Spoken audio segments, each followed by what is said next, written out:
Bonjour à chacun et à chacune, je suis heureux de vous retrouver aujourd'hui. Et si aujourd'hui vous laissez Dieu combattre à votre place? C'est quelque chose qu'on dit facilement, mais c'est plus difficile à le vivre. Parce que tant qu'on sera sur cette terre, je ne vous apprendrai rien. On aura des combats, on aura des luttes, on aura des épreuves qui seront plus ou moins grandes. Et la nature humaine fait que par nature, nous voulons gérer par nous-mêmes, nous voulons tout contrôler, nous voulons essayer de nous en sortir par nous-mêmes.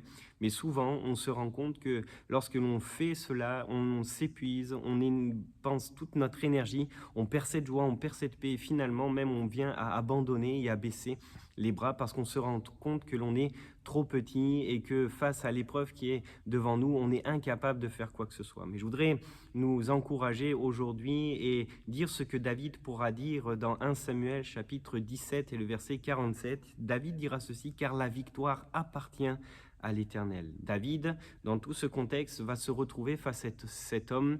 Cet homme, c'est Goliath, un homme qui impressionne, un homme qui est fort, un homme qui tétanise, un homme qui paralyse. Quand on lit tout ce chapitre, on se rend compte que le peuple d'Israël avait vraiment peur de cet homme et il ne savait pas comment faire.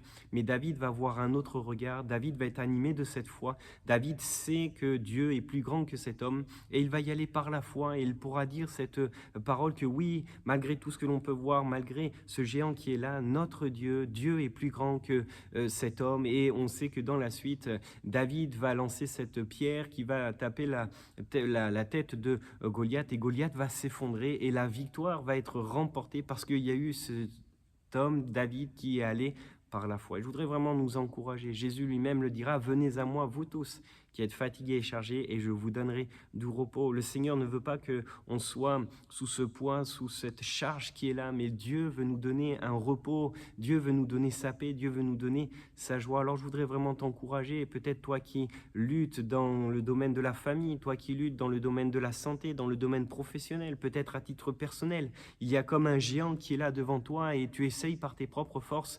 de trouver une solution, mais tu es un peu comme cette femme à la perte de sang qui a dépensé tout son argent, mais le mal était toujours là. Je voudrais te dire, tourne-toi vers Dieu, tourne-toi vers Jésus, parce qu'il est celui qui sera capable de tout transformer. Dieu nous dit que Dieu change le mal en bien, et c'est ce qu'il veut faire dans ta vie. Et je voudrais vous laisser avec ce verset que Moïse pourra dire alors que le peuple d'Israël se trouve devant la mer Rouge. Moïse dira ceci: « L'Éternel combattra pour vous et vous gardez le silence. » Et je voudrais vraiment t'encourager à ce que tu puisses être comme ce peuple, dans le silence, dans le repos de Dieu, faire complètement confiance à Dieu dans ta situation, et tu verras que Dieu t'accompagnera, tu verras que Dieu te donnera la victoire. Laisse Dieu combattre à ta place.